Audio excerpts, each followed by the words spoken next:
Hello everyone, কি অবস্থা সবার? আই হোপ সবাই ভালো আছেন। তো আজকে অনেকদিন পর আবার বের হইলাম, যাচ্ছি হচ্ছে আমাদের কুমিল্লা বাণিজ্য মেলার দিকে। আর অনেকে জানে না প্লেসটা কোথায়, যারা কুমিল্লার বাহিরে। এটা হচ্ছে আমাদের জাঙ্গালিয়া বাস স্ট্যান্ডটা পার হয়ে একটু সামনে আসলে হচ্ছে বাণিজ্য মেলাটা, রাস্তার সাথেই। আর যারা হচ্ছে বিশ্ব রোড থেকে এদিকে আসবেন, আপনারা হচ্ছে পদ্রবাজার বিশ্ব রোড থেকে 5-10 টাকা ভাড়া নিবে, বেশিক্ষণ না। আপনার যে কোচা চৌমুটা পার হইলেই এদিকে।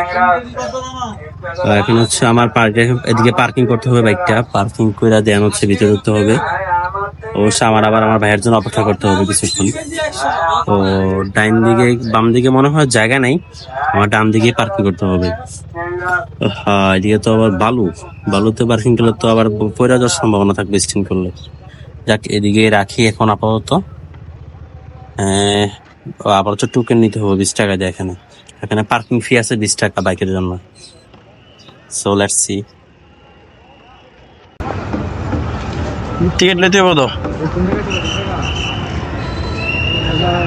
দাদা? আমি নেই আমি দিতেছি চলো না। আরে দাঁড়া বেটা দিতে আর দিতে হবে সাইডটা টিকিট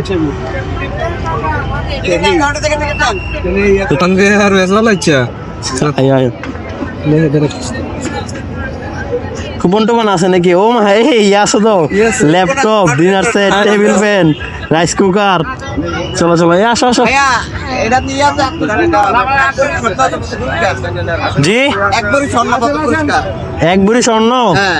আর করছে কি রে ভাই? এখন তাড়াতাড়ি যাই। নাম আর মোবাইল নাম্বার লিখে ভালাবেন। হ্যাঁ, আচ্ছা ঠিক আছে, রাখবেন। রাত্রে 10টার পর ভাই আধা বুড়ি ভাই লইব। আমরা 4 জন।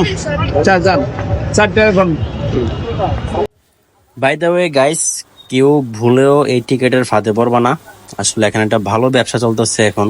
ভাই ধীরে তোমার নামে, ধীরে আমার নামে লিখতে হবে। দাঁড়াও ভাই, একটু কলমটা দেন।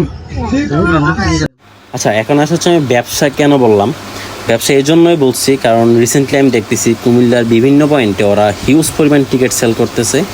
আর মানুষ একটার জায়গায় 20টা 15টা 30টা টিকিট কিনতেছে জাস্ট এই স্বর্ণের লোভে, বাইকের লোভে।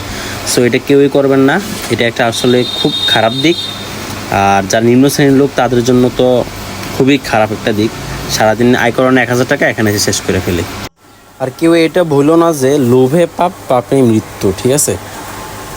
So be careful.